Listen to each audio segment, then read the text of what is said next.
Oof, and we're back on another episode of Salient Points. This one's number 105 for April 4th, 2023. Back with the Lolly Lule Lo, Dalan, all right? I hope you're happy. But I'm Carlos Macias, the master of what, Dalan? Master of the Lich. You're welcome. The Lich. Man, I don't know. I don't know how I feel about that one. But look, I do have Dalan Kirkwood from up in the mountains. Thank you for joining us, sir. I'm here. You are here. What's that over here? You got a package of Haribos or what? What's going on over here? What do you got over here on your desk? In light of not rustling on the mic, I dumped out my Haribos on the desk. In light of not rustling, let me go to Russell mode. All right, Dalan. So thank you for that.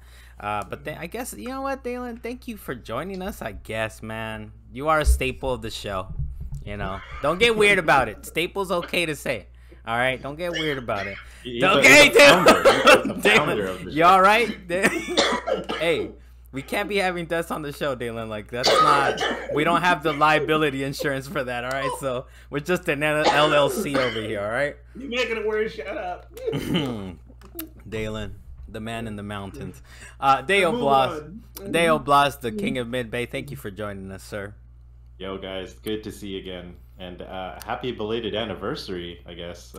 Thank you very much. Yeah, that's why we weren't on last week, because I was like, you know, I guess I got to take some time. But your boy, your cousin, effing Scuba Steve, did publish an article last week on how to save some cash money. By the way, if you guys haven't checked that out, go look at it. He starts off pretty well. He even hits up Dale, shoots a little smoke Dale his way. And then it gets a little weird. He starts talking about cereal and how you need to prepare for that and all that, so make sure to check that out. So we had an article up, so thank you for that, Scuba Steve. I did tell him that, hey Steve, can you put your real name? He wanted to leave it effing Steve, like as on the side of, like, you know what, we take a little bit of pride around here. But yeah, so that's your cousin. Or no, you know what, I think you guys have a weird situation where me and Luis, he's technically my cousin, kind of, in Mexican parlance culture. He told me you guys are kind of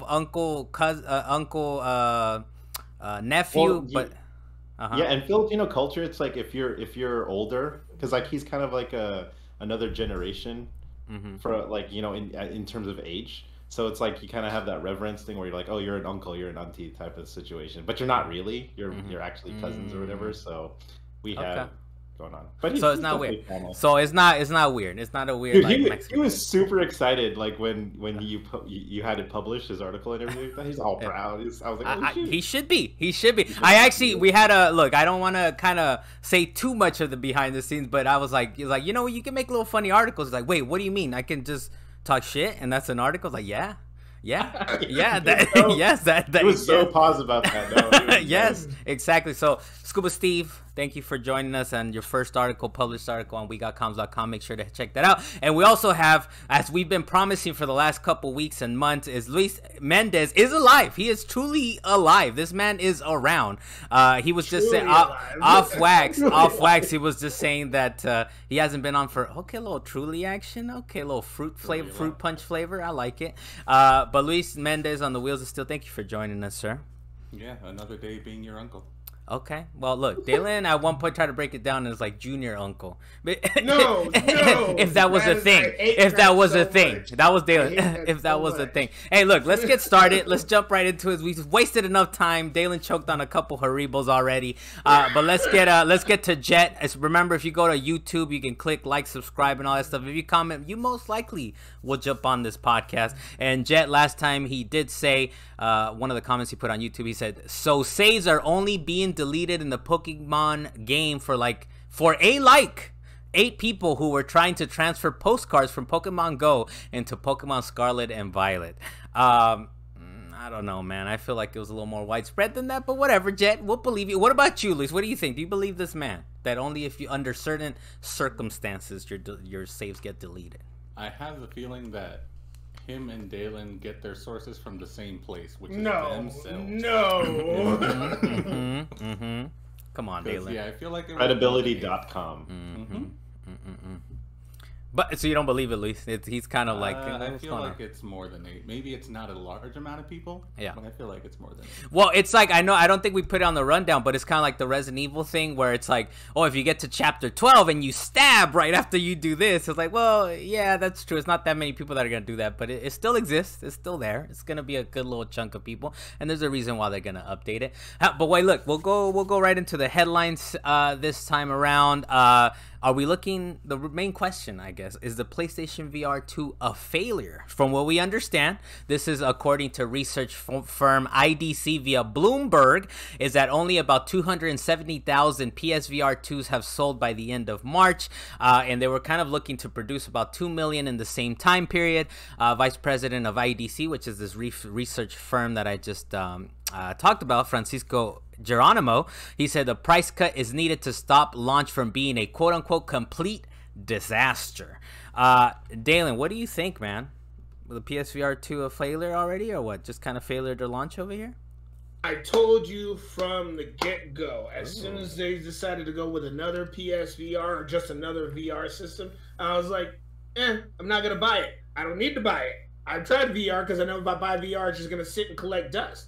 Yes, it's most likely going to be considered a failure unless they drop that price. Case in point, myself, man. I jumped into that Horizon pack that I bought along with it. Played it for about 10 minutes. Like, damn, VR gives me a little bit of a headache. I've been meaning to get back to kind of like messing with it, right? And like, look, let me get over that initial like hump of like it's VR and it gives you a little bit of a headache sometimes. But it's kind of, yeah. I mean, we kind of saw is the writing on the wall, right? Dalan, you are not the full market of the video game industry, right? I mean, you are a part of it, I suppose. That's fine. But everybody I talk to, it's the same issue. We had the same issue with the Xbox for a little while. Going down there for a second. Don't die, Carlos. I was like, why am I so low on this camera? That's because my chair is all low for some reason. Well, I'm back. But yeah, it's definitely one of those things. So what we're getting, and of course, this isn't like official numbers from PlayStation, but as we know, if the numbers are crappy, they will not say but a word, right? They will not say anything. So maybe at some point we'll find out kind of how it's been doing. But we're already kind of hearing about how they already were cutting projections and all this in half, right? That they were like, we're only gonna need this many out there. And especially the fact that it's kind of sold online. I had to buy it online. It was actually shipped to me. I would have preferred to get it kind of like GameStop, even though GameStop's pre-ordering business is kind of like been a little wacky lately, but it got shipped to me, so I ordered it online. So I'm not too surprised. And like I said, I put it on wax. Go back and look. I was like, I'm just a sucker for this stuff, so it's fine. I understand.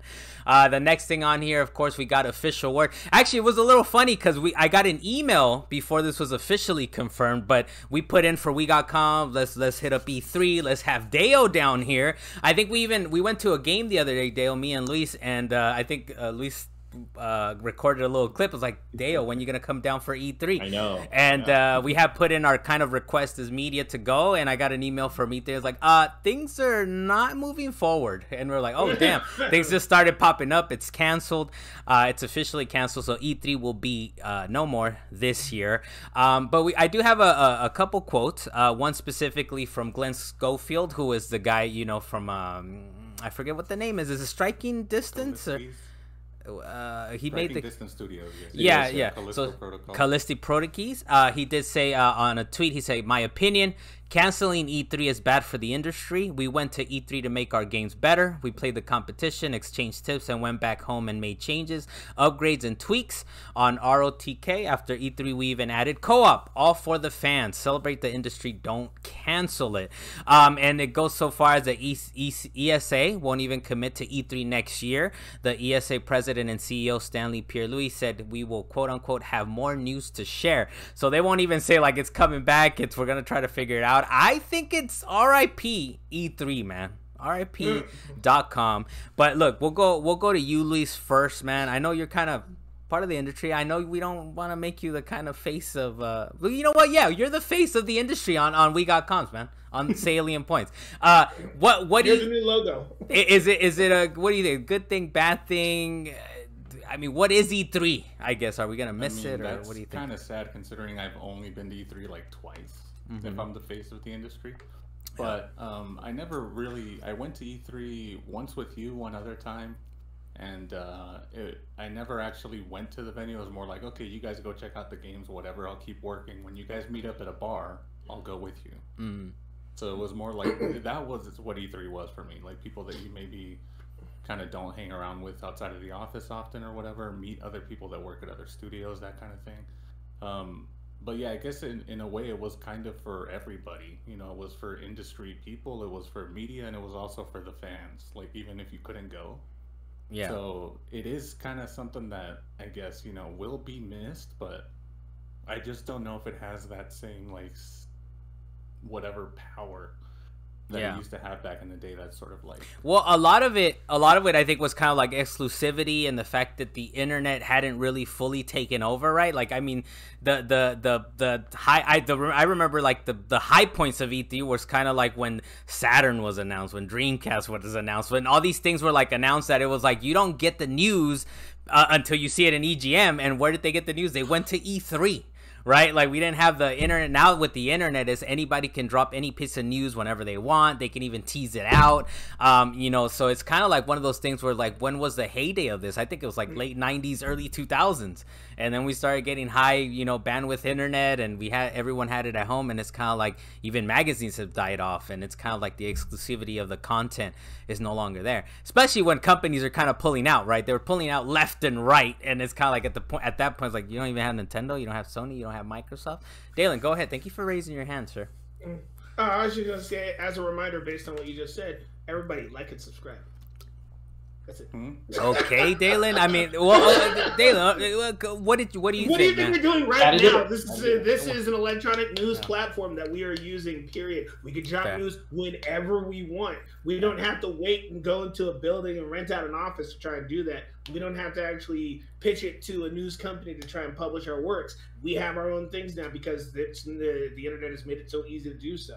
Yeah. And the same thing goes for E3. My understanding is that E3 originally started to actually show things to investors. That includes new systems, new games, how they work, and whether or not they actually do work. But they don't need to do that anymore. On top of that, each company is separately making their own mini E3. We already have Nintendo Direct, Sony, PlayStation Go, or whatever the hell they call it. I can't remember what they call theirs. But my point is that every company is making their own mini E3. We don't need the actual E3 unless they significantly change it.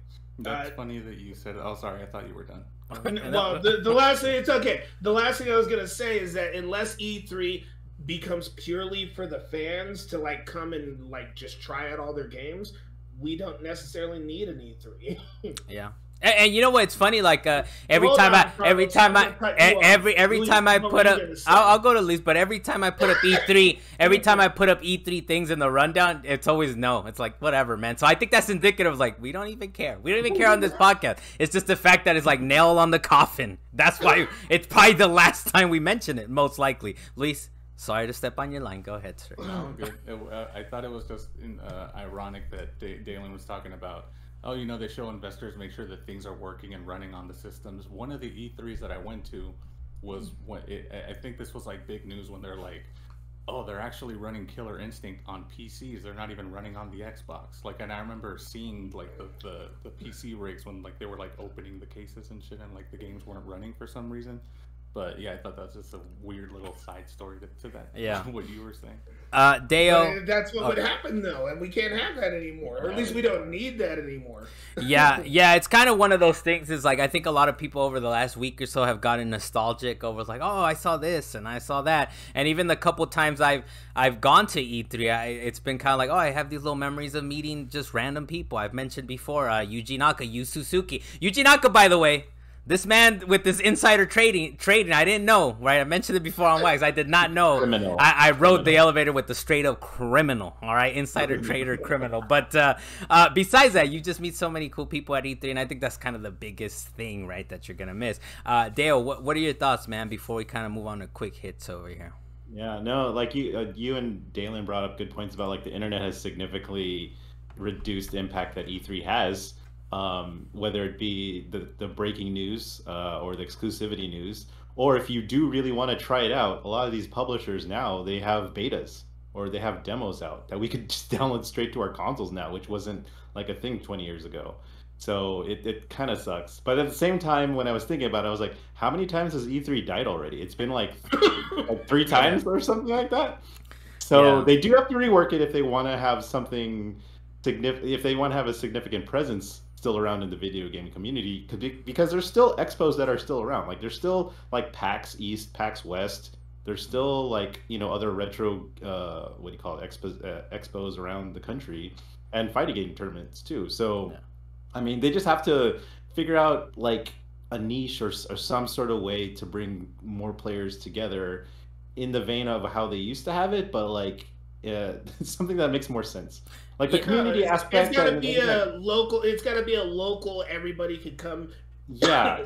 And try out all these new games. Like a community kind of thing, right? It's got to be a community thing, because if it's for the industry, if it's for just the businesses, then the businesses are like, why am I going to go? We're just going to work on our thing. We're exactly, and that's how that. Like I just watched that Apple TV Plus movie, that Tetris movie. Have you guys seen that? Yeah, I did watch it. It was pretty decent. It was pretty. Yeah. So when it had like, it was like, oh, it started in CES or whatever like that, and then E3 like eventually like spun off from CES.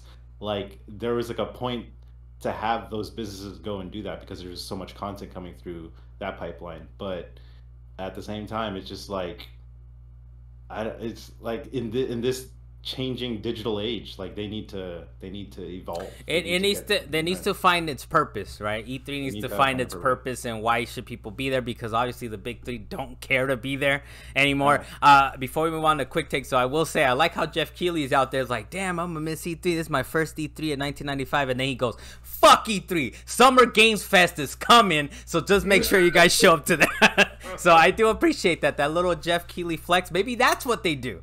They're gonna spawn off of Keighley's show every year. All right, so we'll say dancing on E3's grave, dude. I swear. I love it though. I do love it. I do love it. We'll go into quick takes. This one kind of came in a little late. I don't know if you guys have any thoughts on it, but there is going to be a new live action Street Fighter feature film is in development at Legendary Entertainment. I think that's kind of interesting, because the original Street Fighter was full of laughs, not necessarily intentional, but it had a bunch of good little laughs. You say not intentional? Okay, first off, they only really picked up the rights for the movies and TV show. Yes, I'm going to bulldoze the hell out of this.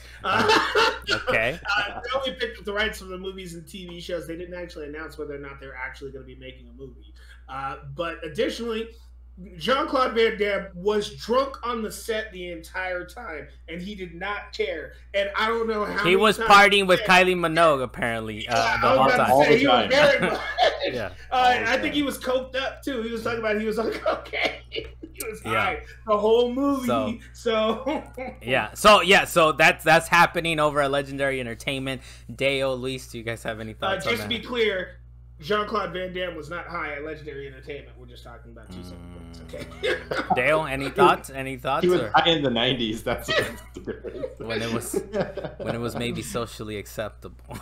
He's been high recently. I don't know. I don't follow Jean-Claude like that. Dale, Luis, any thoughts on that? Did they just announce this? Because I didn't even. Yeah, it was like the last hour or so that before we went live. I was like, all right, let me throw this in here. I forgot to talk about it, but the next thing on here, Resident Evil 4 sells 3 million copies in the first 2 days of release. As a comparison, Resident Evil 2 sold 3 million in the first week. Resident Evil 3, 3.9 million after a year and a half. So Resident Evil 3, I was like, oh, okay, it took a little while for people to warm up to, but eventually it sold a bunch. But yeah, Resident Evil 4, man, there's no wonder.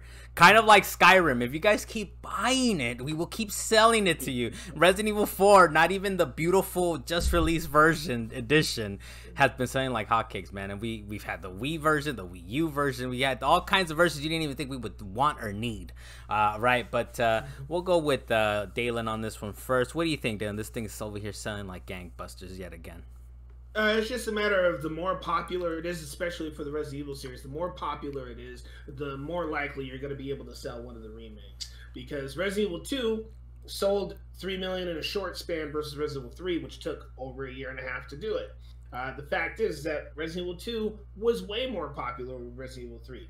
People knew about Resident Evil 3, but it's like nobody cared about Resident Evil 3. Like, Jill went and blew up the city, that's fine. I'm not gonna worry about that. Yeah, I think two was like hit like in the perfect time, and the fact that it was like, damn, this thing looks beautiful now, right? Like it's like I remember two, and that was super popular at the time, and now it's like, damn, they really did this up again. I need to go pick it up. But it goes to show you just how Resident Evil 4 was like, it just blew it out of the water. And I think part of it was like because people think of it like it's such a modern game. It's like, damn, what they're gonna clean it up even more. I already loved it in the first place.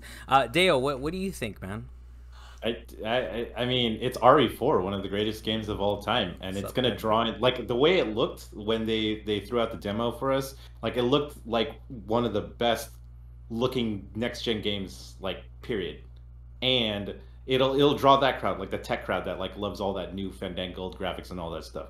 But then but then it'll also, you know, bring back all the old players from like the original RE4 days from the GameCube. Like the game is over 10 years old, and that's like a big nostalgia hit for like a lot of players that like during that era that really love that game. Dale, we're in 2023. It came out in like 04, 05. It's almost 20 years, man. Almost 20 years. It's almost 20 years, all right? No. This is the original RE4. Nostalgia is a hell of a drug. 2005, good sir. Luis, what do you think, man? What do you think about this thing? How big is this? What I think is that apparently 10 years isn't enough to not be a cash grab. You have to be at least a 20-year-old game. At least 20 to not be a cash grab. At least 20. Talking about The Last of Us. Cashgrab.com, but that one was nice. Actually, the only reason why I can't call this a cash grab is because Capcom was like, do the fans want this? They literally asked if they wanted them to make a remake, and we were like, sure, fucking do that. Resident Evil 2 remake, that was a cash grab. That's even older, man, and they worked that up. And they sent out a survey, and everyone said, hey, Resident Evil 2, they really worked that game up, dude. Resident Evil 4, they did the part, and it plays beautifully, and it's like rose-tinted glasses. If I go back and look at Resident Evil 4, it's like, oh, damn it, no, it looks way better now. Aren't 2 and 4 the most popular in the entire series, though? I think so, probably. Right? Probably. Yes, they were. 4 even more so, man. 4 even more so. Let's not speak on 5 and 6. By the way, 5, they jumped the shark. 5 was good. No, 5 was decent. That's what I was about to say. They jumped the shark when you punch a boulder. All right, that's when the series jumped the shark. Like, let's punch a boulder surrounded by lava. Remember, there was lava around that boulder as well. The whole game just went off the rails. But 6 was just like, what is happening? Look, to answer Lisa's question though, they're all cash grabs, man. And this is just they're all cash grabs, and they're all good. They can be cash grabs and be good. All of them are good. We'll get into that later. We'll get into it in a little bit. Okay. So Resident Evil 4, real quick. The Mercenaries drops April 4 as free DLC. So if you guys are looking forward to that, I'll probably dip back in there. By the way, I'm playing through it. No spoilers. Stick around for what you've been playing. I'll talk a little bit more about that. Resident Evil 4, I've been kind of playing through that. This next one is a kind of a Deo special. But there's a game. It was supposed to be kind of an April Fool's, or maybe you could kind of help to explain this for me, Dale. But we got the murder of Sonic the Hedgehog dropped on Steam, I believe. Dale, I think you might have switched your profile picture to a dead-ass Sonic, and like all kinds of stuff is going on. Okay. What's going on what's the story behind the murder of Sonic the Hedgehog, if you could kind of give us a breakdown? So there was like a rumor about this like a month ago that like they're gonna kill Sonic, and then like there's like Reddit posts and all this other stuff, and a Discord chat, and then everyone's like, yeah, they're gonna kill Sonic, and they're like, who's gonna kill Sonic? They're like, Sega's gonna kill Sonic, and they're gonna have a game where he's dead. And like, no, like everyone like in those chat were like, what are you talking about? And Sonic fandom in general is already batshit crazy, and so are the developers for stories and everything. But like, I noticed also that like a lot of content creators for the Sonic franchise that aren't essentially affiliated with Sega, like just went dark. And then so like they haven't been talking on Twitter or any socials for like 3 weeks. And so when they dropped this news that the murder of Sonic the Hedgehog is a real thing and it was not an April Fool's joke, like everyone like was like, what's going on? All those Sonic creators or content creators were like, yeah, that was us. We've been writing for this game for like about like 2 months now, and like we're trying to get in jokes and all this stuff developed. And I was like, oh my god, we all, because like everyone in the chat thought it was like an April Fool's joke. Like it is an actual. It isn't. You good? It was such a good. It was good. It was so good. It was real. But Dale, this is like a game you can download off of Steam for free. Is it a point and click? Is it a what kind of like what kind of game? It's just like if you took. It's like a Agatha Christie like novel kind of situation, but it's like dialogue based. So yeah, it's kind of like adventure. What is it called? Monkey Island. Yeah. Point and click kind of. How long is it, Deo? I don't know. I think it's short because I saw people that have like already beaten it like a couple times over. So I want to take I'm going to Steam right now to download this. I do like how you change your profile pic. It's like I didn't even play it. I mean, it's there. Let me just grab this Sonic one. But look, like Doki Doki, Dalan, if you know what that is. Yeah, Doki Doki. Literature Club. Oh yeah. So I will say this. So there were April Fools was going around. I never mess with it. I don't really care about it. But I will admit, I kind of got caught. So, because IGN was over here talking about, so IGN was over here talking about, oh, Nintendo's gonna be adding the voices of like Chris Pratt and all the other guys. Who's the other guy? the daily guy, the Sunny in Philadelphia guy, like all the other guys that they're gonna Charlie Day, they're gonna be adding Jack Black, they're gonna be adding all these kind of different characters to the different games. I'm like, oh, okay, cool, that's interesting. How are they gonna add them? Because I doubt these guys actually did specific voiceovers. And then I was digging it up for the rundown. I was like, all right, let me look it up or whatever. And I think maybe that's how they got me, the fact that I was looking it up. And then I saw this quote from Chris Pratt, and it said, quote, "This is a dream come true after spending hours of my life stomping on Koopas," end quote. And as we know, based on the promotional stuff or whatever, Chris Pratt does not have fun, man. Everyone is having jokes that took like just having the time of their lives, like a dumb little kids movie. Chris Pratt's over here just serious, man. He doesn't smile for the camera. So the fact that it's like, this is a dream come true, I'm like, bullshit. And I looked into it some more. I was like, damn, fucking IGN got me, man. They got me with that one. It doesn't exist. We're not getting voices of these characters on the different games as VLC. So yeah, speaking of April Fools, at least Sonic the Murder Sonic the Hedgehog is like a real thing that you kind of click around with, right? The other thing that you would think is kind of an April Fools, but Konami is celebrating 50 years. They opened up a new Konami Osaka studio that will help. Why would you think that's... It's wacky. So they're hold on. So they're celebrating 50 years, right? Konami, okay. The people that have not made a game, and they kicked off like the steward of their biggest like franchise in Metal Gear Solid. Like, get the fuck out of here, you Dale. Go make your own studio. They don't make any games. They just do the pachinko slots or whatever it is. Yeah, they don't. And I like how they opened up a new Osaka studio talking about, quote, to continue sustainable growth in the next 50 years, end quote. And I guess this new studio is kind of equipped with motion capture equipment and sound equipment. So I'm kind of like, these guys are full of it, man. It's like they haven't made a game and they're like, let's open up a studio to celebrate the next 50 years.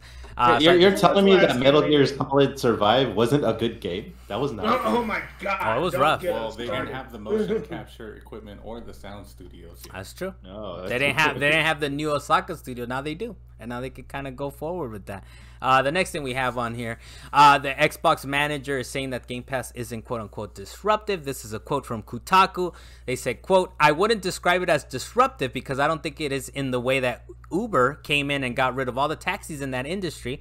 Xbox's Chris Charlotte told GameIndustry.biz, "It's additive. People still buy a lot of games, and they still buy a lot of games on Xbox. They buy games through Game Pass at a discount, which is what they get as members. And so I don't think Game Pass has been a disruptive business model. It's been additive in a really positive way." And I don't know. I think we mentioned it on Wax before, but the game, The Quarry, which was our runner-up game of the year, sold mostly on PlayStation. I forget what like the count was, but it was like 95% of the copies actually sold, physical copies sold on PlayStation, because people don't buy games on Xbox. They just don't. They have Game Pass and they don't buy any games. If anything, like, is it on PlayStation? I'll buy it there instead. But it's really weird. It's funny that he says it's not disruptive, where I think it's like that's like its whole purpose. I mean, this thing doesn't necessarily make money, doesn't need to, because Microsoft has all the money. They have the war chest to kind of support it forever, and they're trying to mess it up. But what do you think about this, Luis? What do you think about this quote?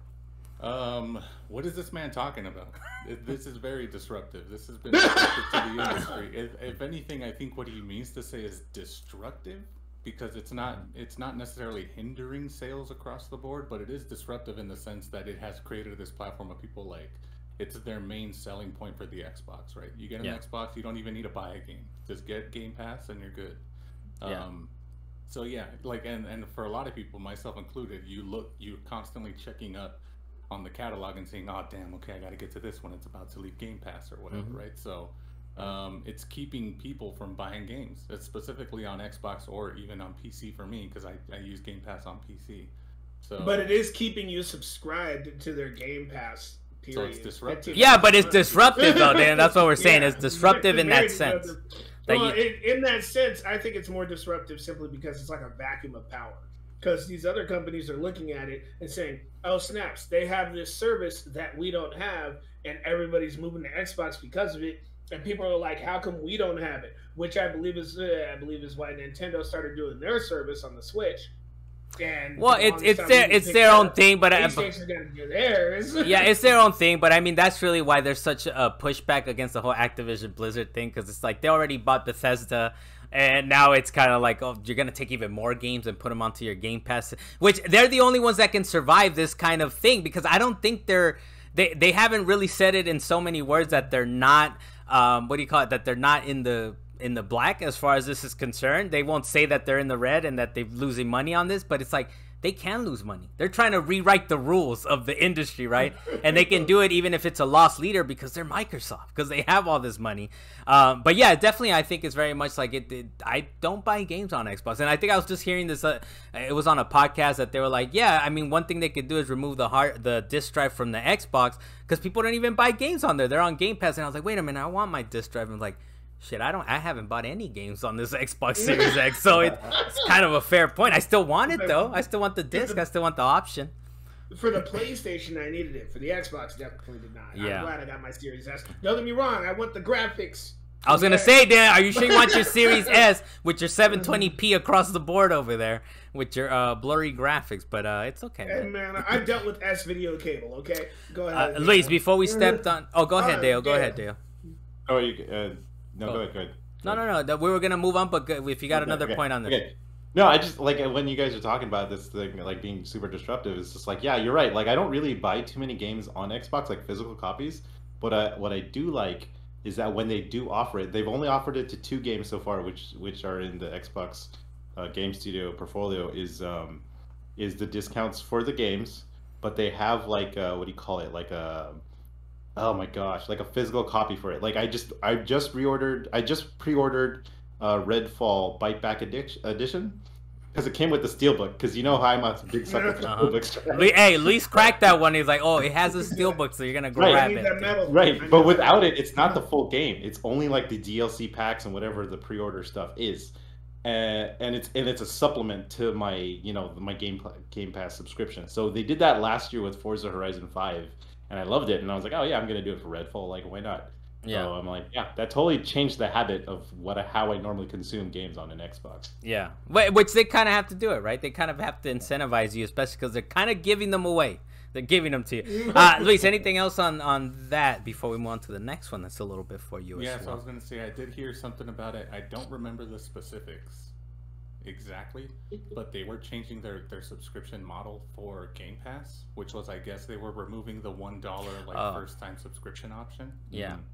That needs to go. I think that was because people found workarounds to maybe just creating another email and signing on as a new subscriber and just getting $12 of No, man, I wish. It was hard. It was hard, man. It was hard to get that $1. So I think it's just a matter of like, you know what, let's stop messing around. People know Game Pass exists.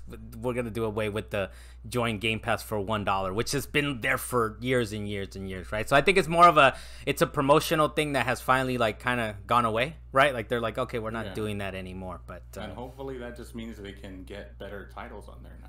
If they're getting more money in there, but we'll see. We'll see. We'll find out. As we've been kind of in the same mold of it. Arkane is looking into removing online requirements for solo players. And also another little quick side note to that is, of course, that Microsoft apparently didn't want Redfall on PlayStation 5. It scrapped development when Bethesda was acquired, which is that's according to Eurogamer, which I'm thinking like, no fucking shit, man. Of course. As soon as I understand that they're kind of trying to get this Activision Blizzard deal to go through it and all that, but it's really like, oh, we're gonna make it beyond parity, and we'll talk about it in a little while, right? But it's like, oh, we're gonna make the PlayStation version just as well, and we're gonna do it on PlayStation Plus. But they're really just trying to get a deal through. Once a deal goes through, like the Bethesda one, and especially if it's a single player game, it's like, oh, that's exclusive on Xbox. And why wouldn't they do it, right? So it's kind of like confirmation that it's like, oh yeah, they scrapped plans. There was a PS5 version of Redfall, but not no longer. Luis, what do you think? Whether it's kind of the online requirements of the solo thing or the exclusivity, what do you think about this? Yeah, the second one, I mean, obviously, that makes total sense. Why wouldn't they do that? They're like in a drought of exclusives right now. So that for me will be a reason to where if it's not on Game Pass, which I think it will be, right, on launch. I don't remember. Yeah. Well, we're gonna play it. Remember, for your birthday, we'll be there. Birthday. We're gonna do it. Yeah, guilt trip us enough. But the other one, it's like I don't have that big of an issue playing solo games offline. I understand why people are like sort of hesitant about it or kind of have points against it, and I totally get it. But for me, it's not a big issue. So I guess it's a win for those people that want that. I don't know if they're going camping and they're taking their PlayStation with them or something, or Xbox now, only on Xbox. Yeah. So yeah, but cool, I guess. I don't know. I mean, at the very least, there, you have some companies. I don't have the example right at the top of my head, but I think there's some companies who are like, just get online, man. Just get online, bro. What are you doing? So at least Arcane's like, you know what? We'll look into it. Fine. You guys want to play it solo? Wasn't one of them, or am I not remembering that correctly? But no, I feel like there was a racing game recently where you had to be online. Maybe under Unbound, maybe Need for Speed. There's some that are like, whatever, man, just get online, right? Like, they're like, what are you doing around here? Next thing we have on here is Final Fantasy XVI has gone gold, so that means June 22nd. We're gonna be there. But I did like that the director Hiroshi Takai said on the PlayStation blog. He said, "quote There are certain sections where the player will have to open heavy doors or lift up portcullises. Okay, interesting. And we use the adaptive triggers there to put across that feeling of effort and resistance.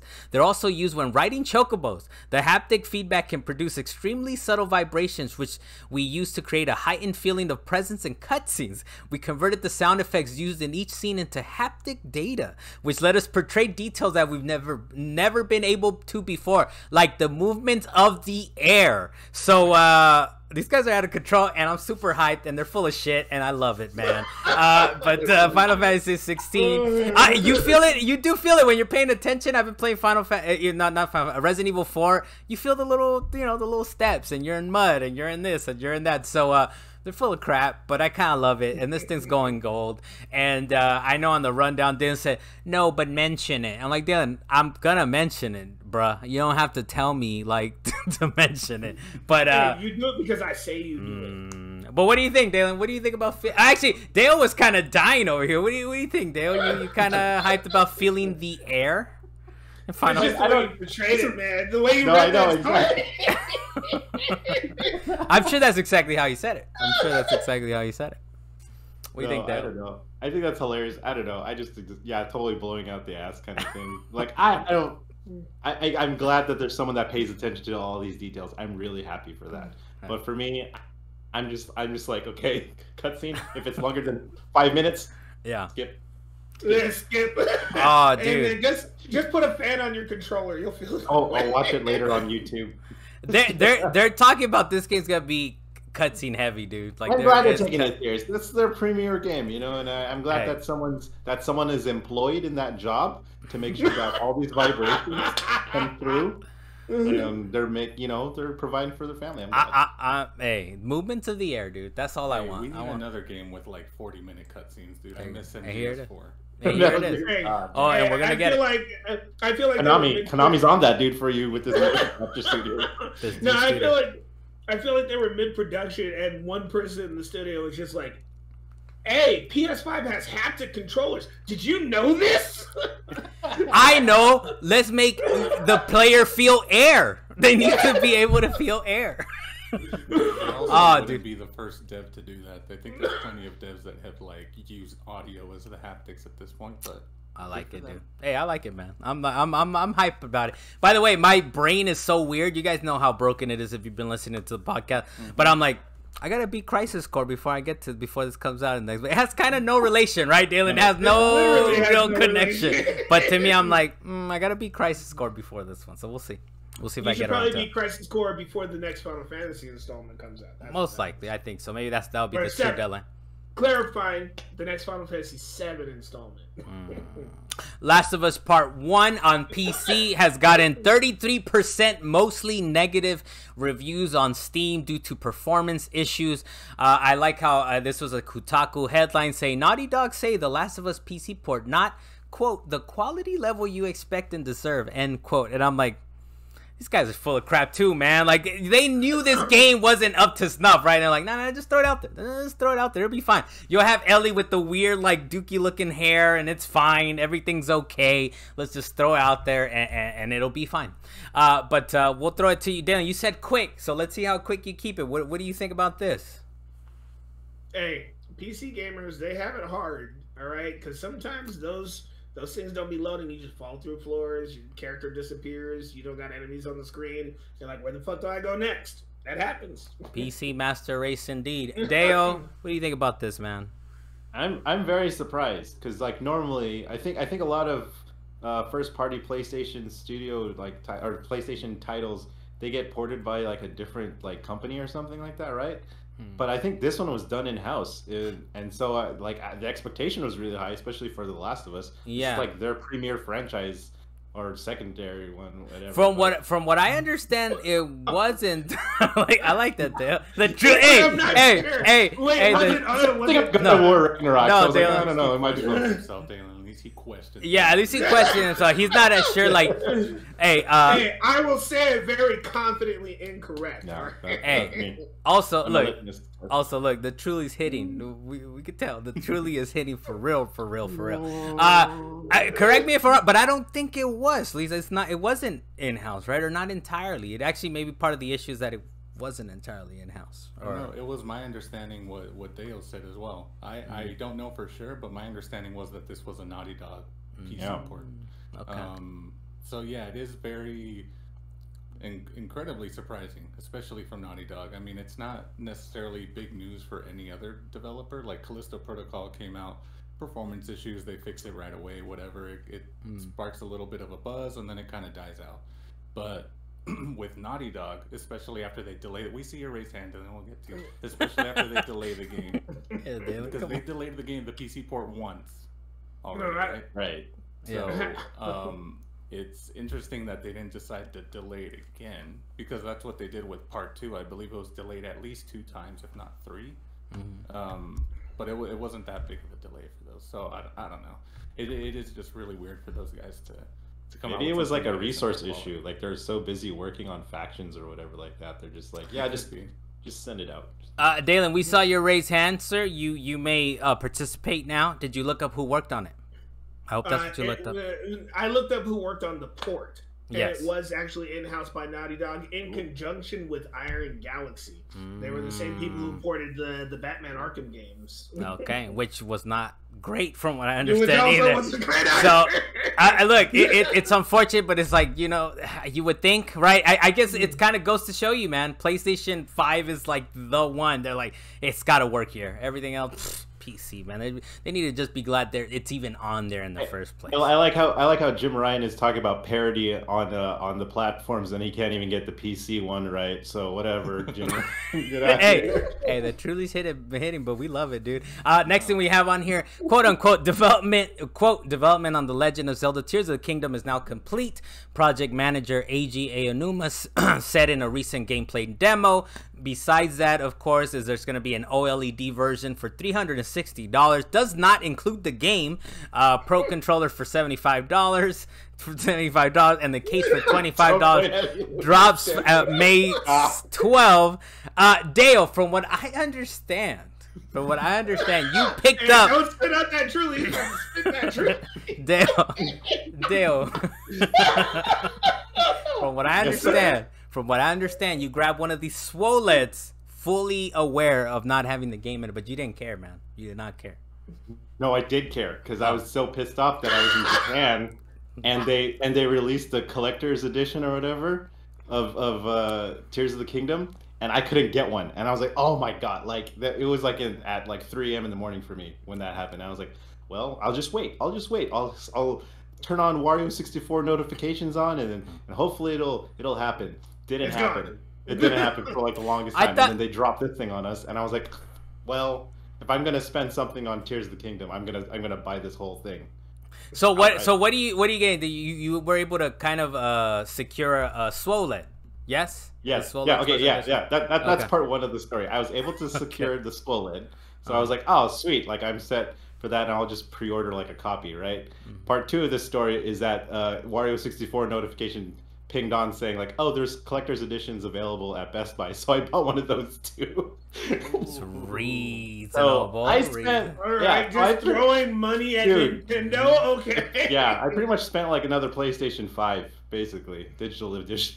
Hey, that's what happens. Hit different or what this year? What's going on? That's what happens when you believe in yourself, man. Dalan, what do you think about this, man? The SWOLED, they didn't say it's gone gold. How about this? Let's go to Luis first. Luis, is this different saying development is now complete versus gone gold, or is it basically the same thing? I don't know why they didn't just say gold. Right? It seems like the same thing. Okay. Unless they're specifically not saying gold. I don't know why they would do that, but... Okay. Well, I mean, I think from my understanding, gold means it's... the discs are about to get pressed. They're getting pressed as we speak, or about to, or tomorrow. Very near future. Maybe that's the cartridges. The cartridges. Maybe they gotta get that little agent getting sprayed with bitter spray. That's what I was gonna say. So the babies don't eat it. They still gotta spray that on there, so they can only say that development is complete. What do you think before we go to Dalan? What else? Any other thoughts on this, Luis? As far as kind of the SWOLED without the game or whatever it is. Just another day in the office for Nintendo getting away with it all the time. Getting away with it. I was thinking the same thing. And schmucks like me just taking it off. Let me buy a That couple. was the thing. No, that's exactly what my thought was. I was like, man, this feels like a total racket. You're talking about, what was it, cash grab? This is a straight cash grab. They're really living off of Zelda's. I could have bought a PlayStation VR2, but for some reason my dumb Nintendo brain was like, no, go for that one, man. And a controller to go along with it. You could have kept that PSVR 2 from near total destruction, Dale, but no. Here you are supporting Nintendo. Dalan, anything else before we move on to the next thing? Nah, I think I'm done with this. The next thing we have on here is that the Dolphin Emulator is coming to Steam. Dale, we'll go to you, man, because you got that Steam Deck on deck. All puns intended, of course. Are you grabbing this Dolphin Emulator? Hell yeah. There's already one that works really well. It's just not officially supported for like GameCube games and everything. That Dolphin is what it's meant for. So yeah. So now that it's like it's gonna be straight on Steam and like supported, I was like, sweet, even better. The support for more games is all gonna make that sweet Steam Deck even sweeter. So what's the difference between like? You're already able to run this? What's the difference between the side-loaded version, or I don't know, whatever you call it, versus one that's officially on Steam? What's the difference? Nothing. How much? Okay. Dalan, what do you think, man? Are you closer to grabbing a Steam Deck? Hey, do you remember Jetpack Joyride? Yeah, the little guy with the bullets. For the iOS. Yeah. He's going like and this. It was free, wasn't it? It was free, right? Mm-hmm. When I played it on the PlayStation. It was $5. They just went around and took a free game and decided to put it up for sale. That's what they're doing here. They took a free system, it's still free, and they're putting it up for sale. It's the same thing. All right, there you go. We already talked about Super Mario, what was it, 1,000 Year Door? I am playing it on the Dolphin.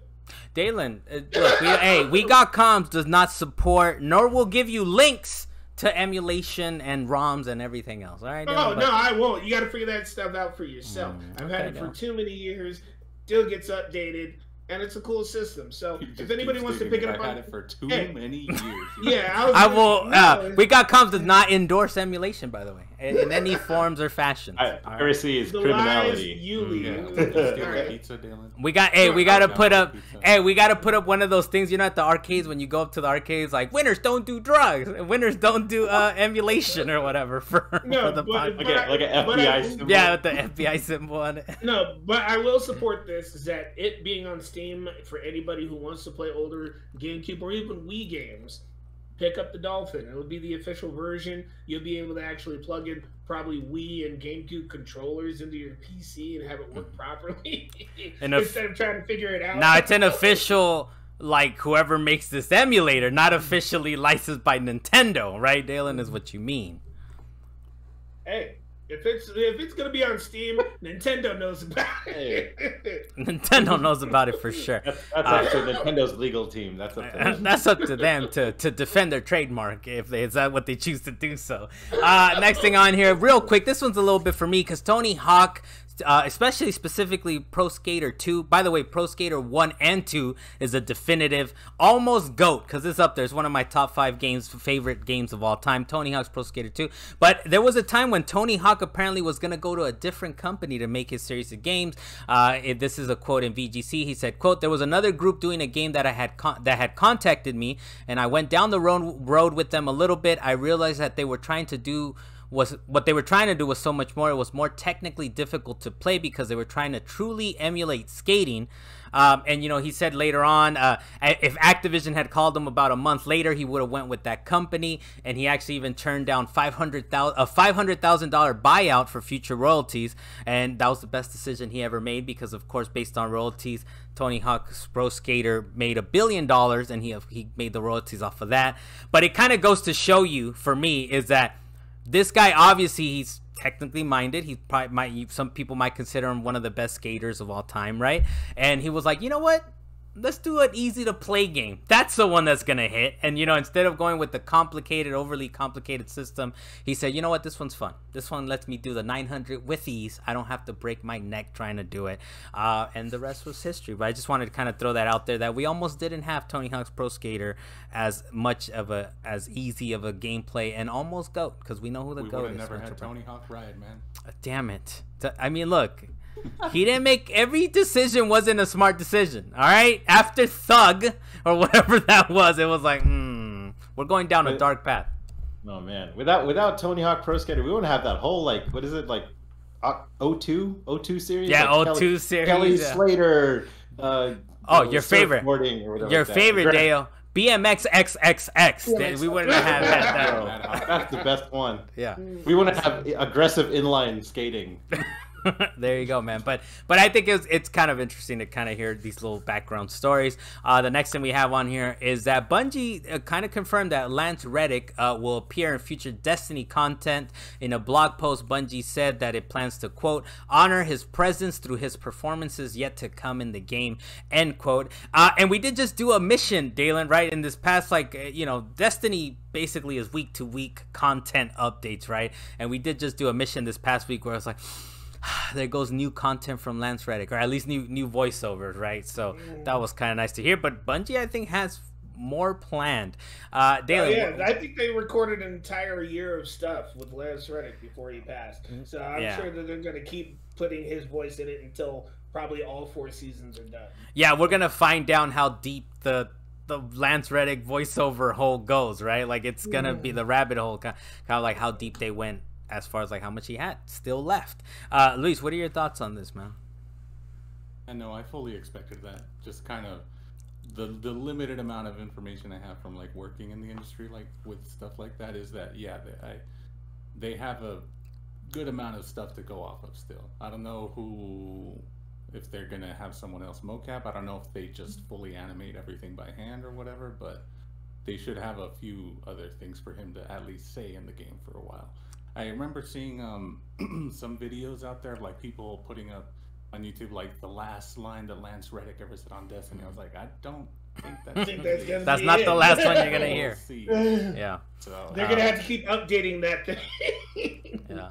But I think voice work is kind of one of the earliest things that are put in, right? I mean, speaking from how movies are made, I've gone to some of those early screenings. By the way, don't go to an early screening of a 3D movie if you can avoid it. Just don't do it. They're terrible. They're terrible. But the voices are all in. All the voices are in. Just everything is his stills and this and that. So yes, it's not surprising that Lance Reddick probably, we'll see. Maybe it's a year from now or 2 years from now, but that he will still fully be voicing stuff out there. The next thing we have on here is that the Lord of the Rings Gollum is finally coming. Maybe, I don't know, maybe they delay it again. We'll find out. They've been delaying this thing. It's been in development hell, I think, for a while, but it's finally coming May 25th, 2023. Luis, you been looking forward to this, man? Or what are your thoughts on this? Yeah, it's one that I remember they revealed at it's a PlayStation title, right? If I remember correctly. But I remember them revealing it a while ago, and I was like, okay, that looks interesting enough. I'll check it out for sure. I haven't been keeping that close of an eye on it, especially because they delayed it once. I was like, all right, whatever. When it comes out, I'll play it. But I guess now we have a tentative date. That, so what's got you kind of interested in? Are you a Lord of the Rings fan, or yeah, I'm not like a super fan or anything, but I do enjoy like the world and the lore and all that stuff, and okay. Just the idea of playing like a game through the eyes of Gollum, and especially the actual like mechanics look pretty interesting, the traversal and the all that stuff. So yeah, it looks interesting enough. I'll check it out. I don't expect, if this is like a $70 title, then I might reconsider. But this better be like a $40 title, or I'm walking away. It looks like they're aiming for the $40 price range. So all right, so we'll find out. We'll find out pretty soon. Next month it'll be out. The next thing that we have on here is Counter-Strike 2 drops this summer as a free upgrade to CS:GO. One of the key things in this is all of the items that you have in Counter-Strike Go will transfer over to 2, which we kind of, from other games, is like they don't necessarily transfer. I think a lot of it was like Call of Duty Modern Warfare stuff. I think is one of the big complaints, like, where's my shit? You don't get it, man. You get to rebuy it all over again. But Dan, what do you think, man? You gonna dip back into Counter-Strike, or what are you thinking here? Do that. If y'all are down to dip into some Counter-Strike, I'm down to go. Especially if they make it like Counter-Strike. Yes. Especially if they make it like the original Counter-Strike, like we used to play it in high school on our PC with names that probably should be deleted. But it was just too fun to actually play it with a bunch of friends. Dalan just keeps digging holes. I didn't want to get into it, Dalan. But what was one that should get deleted that you made? Just to be clear, you made one. What's one of the ones that you made that should be deleted? That N-word with a hard R, all right? Okay, reasonable. In high school. It said that, and it was like, killed you. Okay, fair. Okay, fair. I guess fair, Dalan. I guess fair. Or on the other side of the screen, you'd be like, you killed that.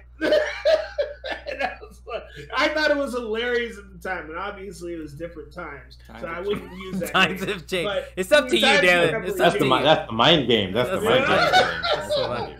But it cracked people up the whole time. We'd be sitting in what was the name of the place we used to go to? Computer Lab or whatever. Oh, NetZone. We used to sit in NetZone, freaking 16 people just going at it in Dust 2 or wherever the heck we were, and people just being tower sniping people. I know CS:GO, they upgraded a lot of their stuff and created new mechanics, but it definitely didn't feel the way that it used to for part 1, so I never actually got into CS:GO. But if they start bringing stuff back, then I might actually go. It's like them making Modern Warfare 2. It might be a reason to go back, even for a little while. There you go. Counter-Strike 2 is coming in the summer. Next thing on here is Unreal Editor for Fortnite is out. One of the interesting things from it, of course, is that 40% of the revenue goes to the creators, which is kind of cool. And some of the things that they've been doing already, or the potential things you can do, are kind of incredible. But what do you think about this, Luis? What makes it kind of cool, interesting? What are your thoughts on this, man? Yeah, so that's kind of what I've seen and heard, is that it is a super powerful editor. And there's even some talks in the company of like, oh, we should maybe get our contacts at Epic and see if we could get some of that tech. Nice. But yeah, it looks super powerful. It looks interesting, and Fortnite looks pretty amazing, honestly. Like with that, whatever they got going on there. Yeah. This whole thing, I had no idea there was like a revenue split at all. I didn't even really know that that's what their idea of the editor was. So that's pretty awesome, actually, that they're even doing that. Yeah, and it's cool because, you know, some companies, Nintendo, will kind of like nuke modders and all kinds of stuff out of existence, right? Like, no, we don't want you to do anything with our stuff. But I don't know which one I was reading, I kind of forgot, I should have put it down, but there was somebody that even just got hired. You hear stories of people getting hired off of like, you made an incredible like levels and we want to bring you on board, right? So it's kind of cool that even before even getting to that level where you could get a position somewhere, it's like, we're gonna give you money, you know, if you could kind of make a nice thing and it becomes popular enough, here you go, 40%, which is kind of, I think that's kind of high. 40% I think is pretty big. Yeah, that's really high. They could be like, it's more than the 33% we talked about before.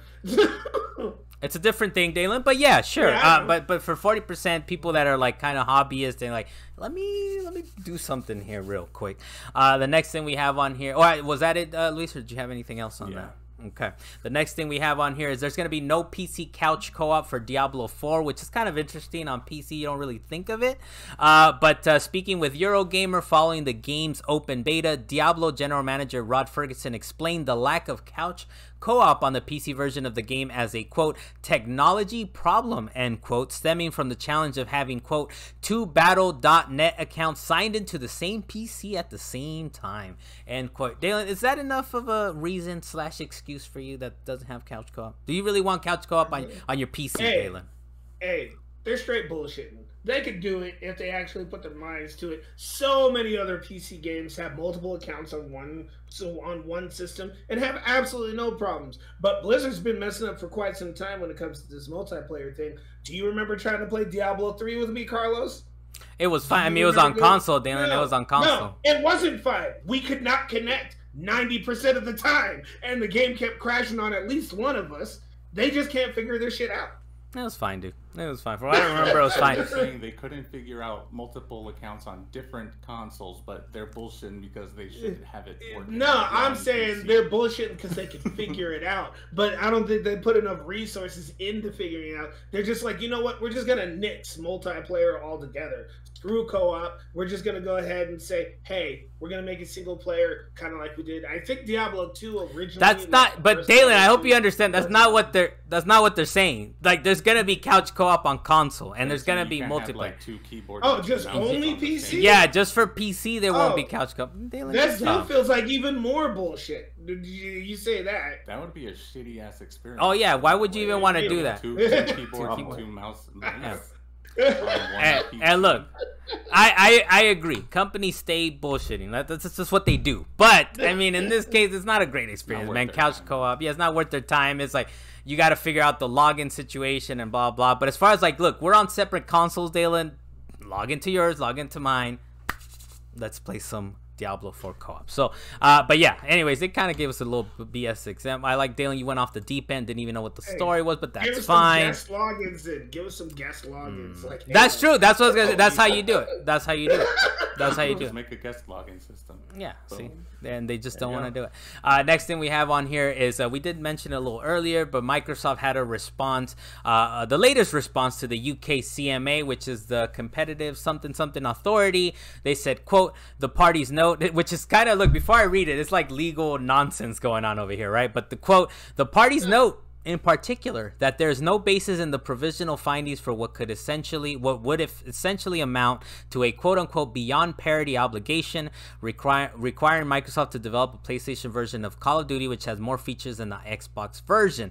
It's kind of like, you know, Microsoft saying is like, we're gonna make a beyond parity version on PlayStation because they're gonna take advantage of the haptic feedback and blah blah blah and all this other stuff. So they're saying like, I don't know what they're talking about. If we make a PlayStation version, it's gonna be even better than on Xbox. Which, by the way, Dan, off wax, they was like, do you mean parity? Do you mean purity? I was like, no, it's parity, Dalan. Basically, they're going to have a version that's the same. So what if I didn't know a word? Yes. I bet you people are listening to this and be like, is he saying parody or parity? No, our listeners' viewers are way smarter than that, Dalan. Like, they understand. They know what's up. But have you met some of these people? Dalan, please. Hey, what? Dalan, that's two, man. That's two already. The Dalan's, what do they say? What's the little thing that they say on TV? It's like the opinions of Dalan Kirkwood do not represent the opinions of WeGotComs. Yeah, of WeGotComs.com. Luis, what are your thoughts on this, man? What do you think about this? Yeah, I mean, I guess because I guess from PlayStation side, there is an argument that they don't necessarily have to do that, right? But Microsoft is saying, well, yeah, of course, we'll use your DualSense, we'll do whatever.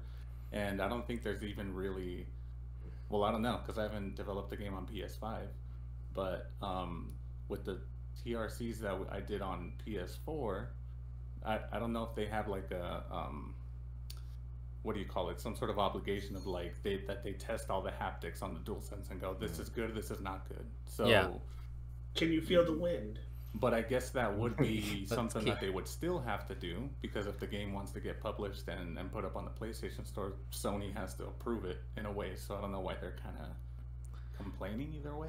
Yeah, I think they're kind of you know, because I think this is kind of a follow up to Sony saying like, it's like, no, they're gonna make a crappy version on our system. You know, it's like Sony is running out of like shit to say, right? Like they're like, dude, what the hell is going on? So it just make sure The Last of Us runs on PC. Yeah, just make sure your games run in parity on PC. Let's just concern this. The last quick take we have on here is MLB The Show is on Game Pass, and I know Deo, you've been playing it a little bit. Maybe you're gonna talk about it on the what you've been playing. Do we just go into what you've been playing? You'll talk about it there, or any thoughts on as far as it's on Game Pass?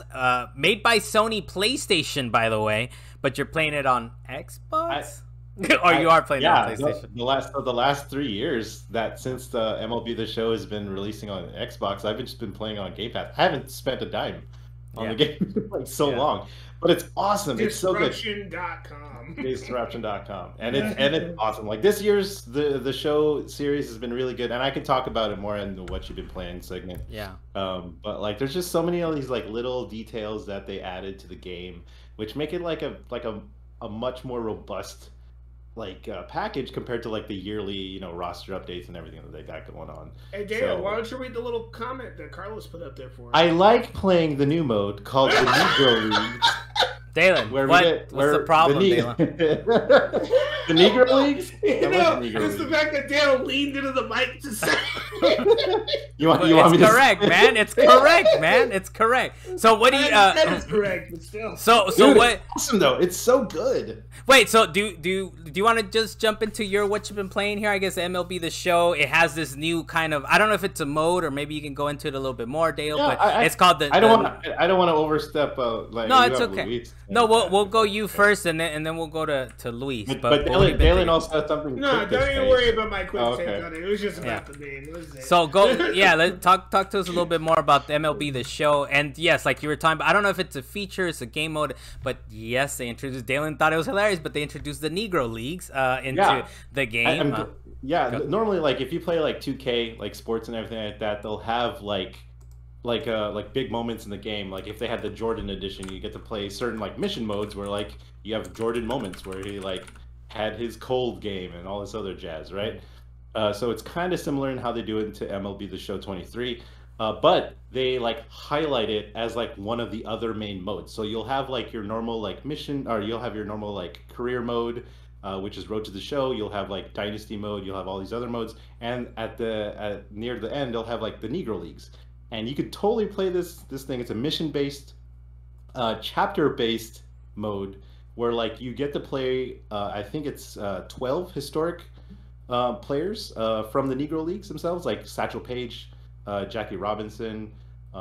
There's quite a few that I like never heard of. So it's not it's a very like, how do you say that, like edutainment kind of situation. You're going down a historic route or a historic path, right? I suppose, yeah. Right. Educational entertainment and entertainment. Like it was crazy, and it talks about like the civil rights era and how like, man, there were so many great players that were just stuck in the Negro Leagues that weren't allowed to like get into the MLB, the normal like big leagues, and that was just because of just racism and all this kind of jazz, right? They didn't want black people to take over. They did not, even though there were a few that are so much better than them. It's nuts. Like Satchel Paige, like that Satchel Paige is the first chapter, or the first player you play, and you play 10 chapters of his mission mode, and like the dude.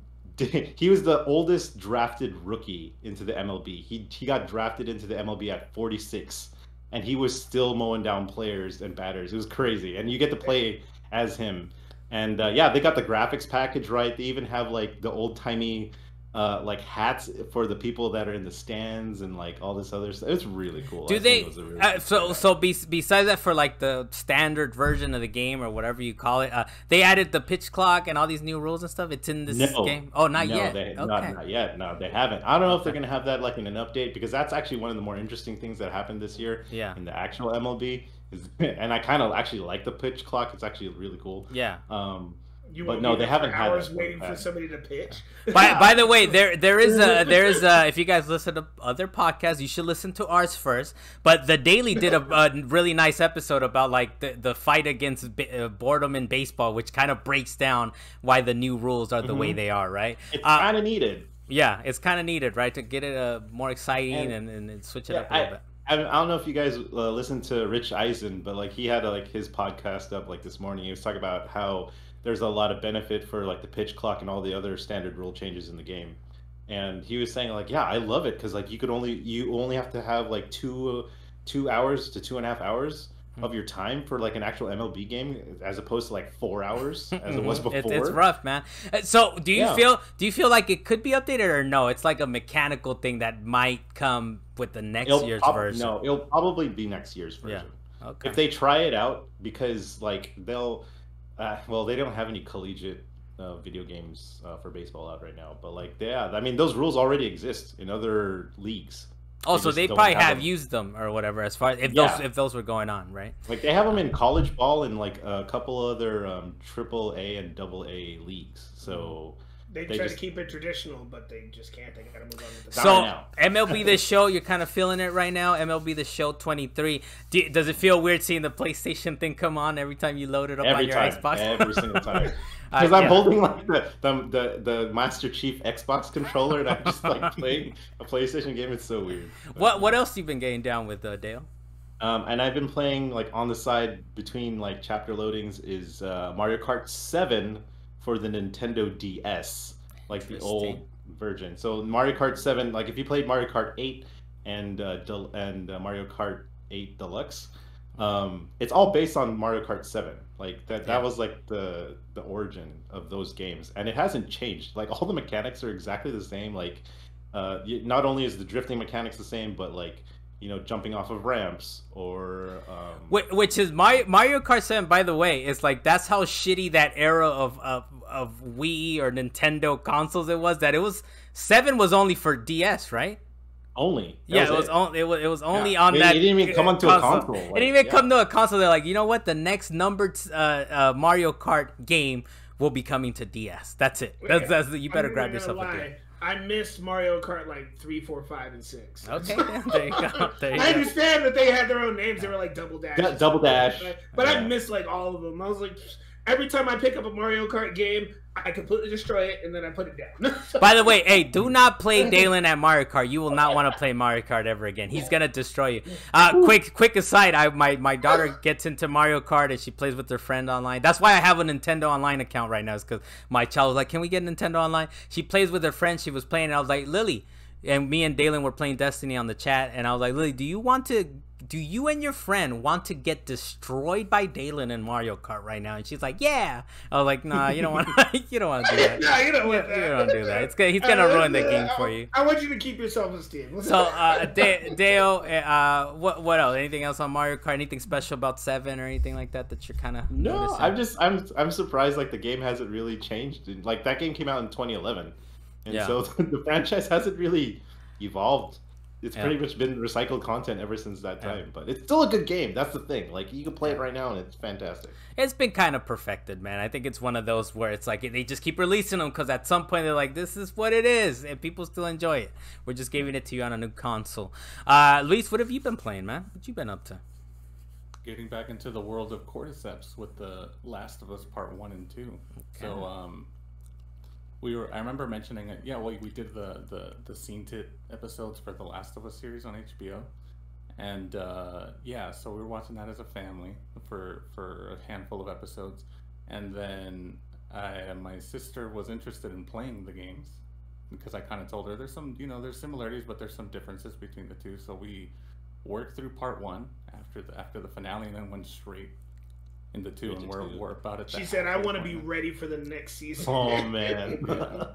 Well, because I mean, they did mention like they're starting pre-production or something. I was like, I don't know, I don't see this coming out any sooner than like a year. Or that's like yeah, it's like late 2024, early 2025. This is what Ellie said. Yeah, the actress that plays Ellie. Yeah, yeah. So yeah, she's like, no, I'm not waiting. I can't wait. So we went into the second game, and honestly, she's been kind of taking it like a champ.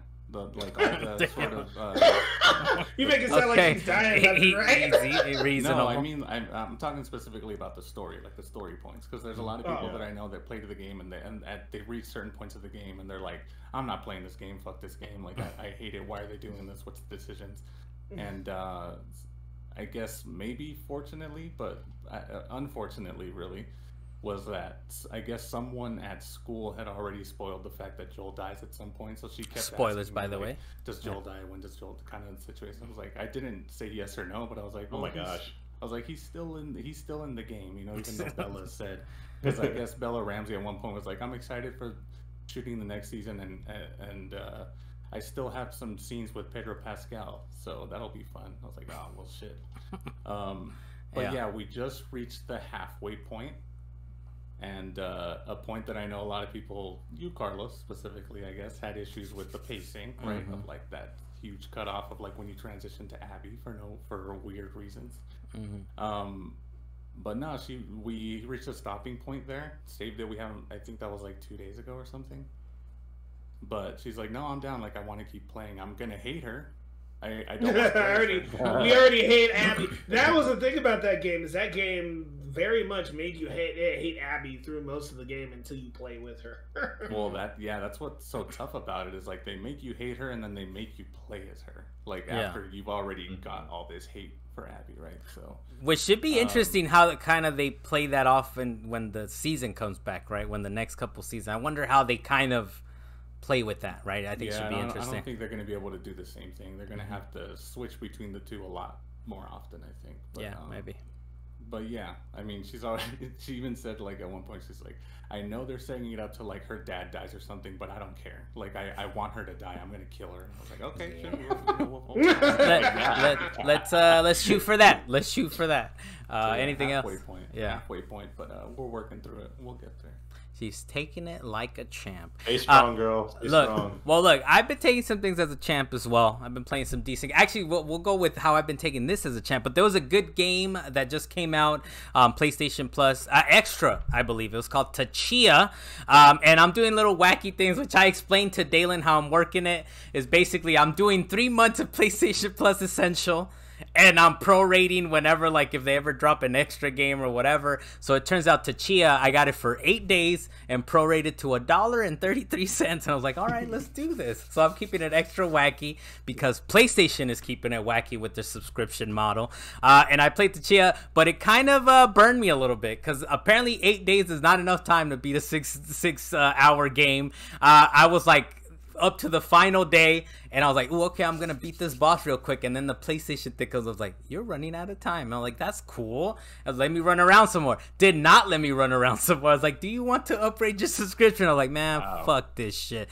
But other than that, Tchia is a nice little game. It is kind of a ripoff of Wind Waker a little bit because you're definitely with your little sail going around the different islands. It's set in New Caledonia, which is a real life place. I think it's sort of where New Zealand is. You get the Ubisoft towers in the game where it's like, go up to this tower and you can find out more. It's like, man, this is just 2 tiny islands. What do I need to go to these towers for? But it's a nice little game. You possess different animals. My daughter really especially enjoyed the fact that you can possess a chicken, make it poop, and then you can possess the piece of poop and jump around, and she really enjoyed that fact. So it's a nice little game, very, very indie. So I'm gonna play the subscription game again when I'm about to run out, when I'm about like a week left. I'm like, let me upgrade real quick to finish that Tchia up. Other than that, I'm still playing Metroid Prime, the GOAT. I finally got the X-ray visor on it, which is kind of trippy because it kind of turns it all into Predator, which is really cool. And the other thing is I just kind of going down the path of the story. You guys know I like to critical path right? So I didn't read a lot of the codex originally, and I'm like, this is cool shit. And I like how like every codec that I'm reading, that I'm running across, is like, oh, she's here. The hunter is here. She is following us now. She knows where we are. She just broke through this area. Like, so every little codec is like, yep, I am coming for you, motherfuckers. All of you. So it's really cool to finally actually get a lot of the story. And I was like, damn, I thought this game was amazing, and I didn't even read the story when I first played it.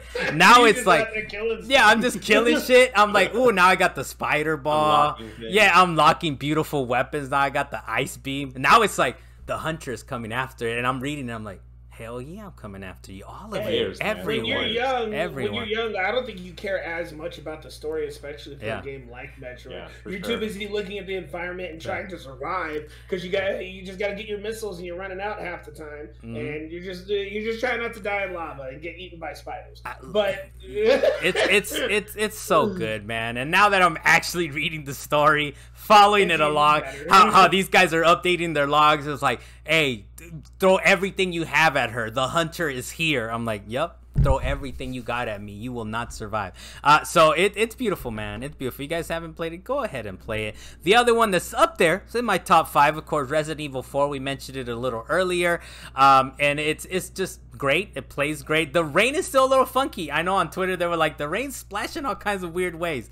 But it still looks a little weird, but it's still kind of, it's still fun, man. The mechanics are just like amazing. It looks beautiful. Those water graphics are great. But I will say I'm playing through it kind of methodically. I'm sorry to say I'm following a guide because I want to get every little thing, everything on the first playthrough. All right, I want to get every little thing. But you might as well just watch it on YouTube. Man. I'm not gonna do that because I'm shooting the thing. I'm shooting the monster. All right, I'm throwing the harpoons. You know what I'm saying? So let me enjoy. Are you going for the platinum for that one? I don't know. The platinum, you probably have to play like 6 or 7 times. I'm probably not. Actually, you know what? One of the key things, Dale, is so you do have to do like I don't know if it was in the original, but now there's like a gun gallery type of game that you shoot your weapons, and like it's kind of hard, man. I tried it a few times. Like if I'm gonna get the platinum, I have to get these games, the mini games, and I couldn't get them. So that's why main reason why I'm giving up on the platinum, because like the little shooting gallery, I don't think I could beat it. But other than that, it looks incredible. The story's nice, and they add new little things to the game here and there that is kind of like really nice little quality of life updates, of course. Like a new couch. I did. I've broken my knife a couple times. There's a couple scenes where I run out of having a knife, and I'm like, I'm gonna be stealthy in this area to kind of stab this enemy in the back, and it's like, I just ran out of knives. I have no knives. I have no knives now. So it definitely teaches you to be very economical about that knife and be extra super careful with how many times you use it. But Resident Evil 4, I'm still playing through. I think I'm about halfway done. It's my jam, man. I enjoy it. I'm very much enjoying it. Dalan, what have you been playing, sir? I'm just going to bring it up first because it's probably the fastest one. I've been, of course, playing Destiny 2 Lightfall, and I've been trying to do, like, the extra content for it. And the extra content is still nice, even if the game still has some grind to it. I mean, it is an MMO of some sorts. It might be a little grindy, but it's still fun. And they added some things to where there's actually more matchmaking. I did not know you could do the weekly mission, and it has matchmaking. Oh, nice. Interesting. I did not know that. I figured this out a couple of nights ago when homie randomly hopped on and said, we need to go do this. I'm like, all right. But the big thing I wanted to bring up about it is that I think I shot you guys the article, is that they decided to nerf the game. Too many people complained about how hard the game was, and so they had to actually reduce how much health a lot of these enemies have, and it made it far more doable for a lot of these things. I.e. more fun, Dalan. I.e. more fun, dude. Because the bullet. Because Nightfall was nasty that 1 week. Yeah, because the bullet sponge thing, not that great. By the way, there's a big thing that happened this past week in the story of it, like in the update. So if you guys haven't done it, it's not as grindy. So if you want to catch up, at least at some point, it's not as grindy the last couple, like 2 weeks or whatever, and it gets very interesting. And also, I'm caught up. Oh, you are caught up? Okay, you know who kind of died, didn't die. You did the seasonal? Yeah. Okay, he's caught up. okay. There you go. I'm pretty sure we're talking about the same thing. Okay, right. but it's a little bit of a spoiler. Someone died, which was kind of interesting. But by the way, I just want to see how Dalan reacts. But Dalan's already talking about moving on without you, Luis, to do the raid without you, and I was like, okay, Dalan. No, I want to do the raid with him, but he wants to wait for Jeremy, Lowe, and Brian, and these guys keep talking about, I'm going to hop on. Brian was on for one day and never showed up again. I'm never going to do a raid, dude. It's fine. Just go for it. No, Luis, do a raid with it. Anyways, I'll yell at you about that off mic. But what else, Dalan? Another game that I played, not been playing, I beat it, was Eiyuden Chronicles Rising. I had to be very specific about it because it's not the Eiyuden Chronicles that we all came to expect. The Suikoden, what was the spiritual successor? I had zero expectations. Yeah. Is this the one on Game Pass? Is this the one on that one? Yes, it is on Game Pass. Right. And it is a side-scrolling action-adventure. It's very Metroidvania, Carlos. Oh, wait, hold on. Okay. There you go. just like a steelbook to Deo, you tell me Metroidvania. Okay, all right. Exactly.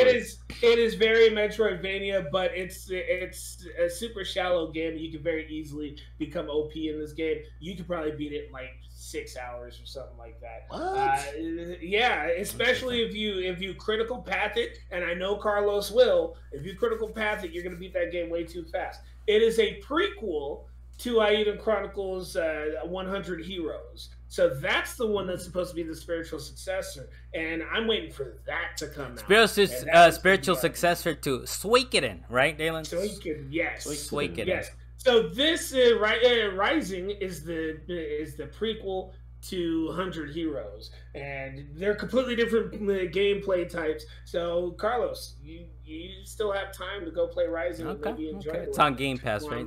It's on Game Pass, very free. Now the last not very free, Dalan. It's asterisk free. Asterisk free. It's free enough. But the last game I had actually been playing, because I know I got my Resident Evil in the mail, because of course me and you be Gamefly and stuff. I think we all Gamefly keeps threatening me that when are you gonna return this game? Damn it! I'm like, chill, man. I've never done so much correspondence with like a big corporate entity. They're like, "Where's our game?" It's like, it's in the mail. It's in the mail. It's like, emails back and forth. Yeah, it's a lot of emails back and forth. With you are gonna get charged. Hey, you're always talking about sponsor us, Gamefly, and you're messing that whole mailing system.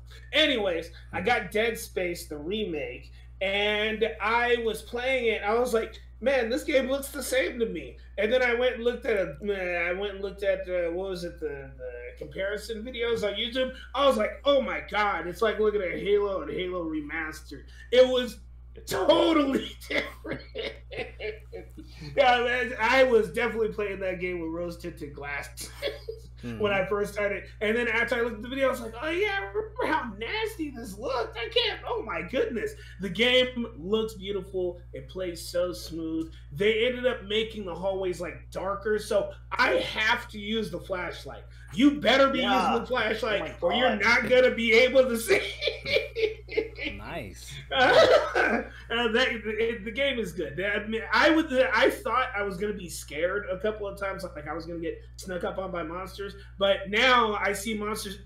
I don't know what they did with their AI. It's probably the only part of the game that I don't like at this point. Is that a monster has this potential to sneak up on you and smack you and scare the shit out of you, but instead they're like walking up behind you and you see their claw over your shoulder. I'm like, oh, there's a monster there! So I just turn around and run away real quick. But other than that, the game it's a beautiful remake. It's definitely like Resident Evil 2 standards remake. It's definitely up there. Yeah, I have that one actually kind of hanging around, but I'm going to beat RE4 real quick, and maybe Atomic Heart. I think I'm at the end of that one, then I'll finally get to Dead Space. There's a lot. Hey, the backlog is strong, dude. It's already getting pretty terrible. And I haven't gotten around to Hogwarts Legacy either, man, which is one that I kind of want to get around to. Apparently it's like 40 hours long, so we'll see. A bunch of wanding around. But hey, so that's a podcast. Salient point number 105. Thank you guys for joining us. Carlos Macias, the master. What did you say, Dalan? You are the master of the lich. I don't know what that is, man. I think I gotta look You that up don't before I have to know agree. what that is. Before I agree to that. In lieu of the fact that the D&D movie is such a huge success, I'm gonna say you are the master of the Lich, good sir. Okay, I did watch that. I guess I wasn't paying attention that much. It's a D&D monster. Okay, Dalan Kirkwood from Up in the Mountains. Thank you for joining us, sir. Keeping us entertained over here. You finished your Haribos over there, Dalan. Okay, oh man, they've been gone. Dale can make another one of those nice little videos of me slowly eating. Did we ever put that up online somewhere? It was on your Twitter or something. Did I? Throw it up there, man. Doritos. Throw it up there, man. It was good. It was beautiful. Dale Blas, the king of Mid-Bay.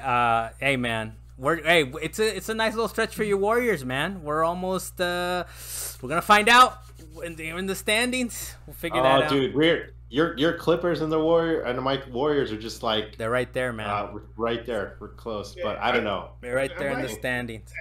And I'm glad you didn't spit out that truly. You were too close to do I internalized it the whole time. I internalized it. I kept it on the inside. Dale Blas, thank you for joining us, sir, and not spitting out your truly all over the TV cameras. And Luis Mendez on the Wheels of Steel, thank you for joining us as well, sir. Backfromthedead.com. All right, we'll see you guys next time. Latest. Dalen, believe in yourself. Huh?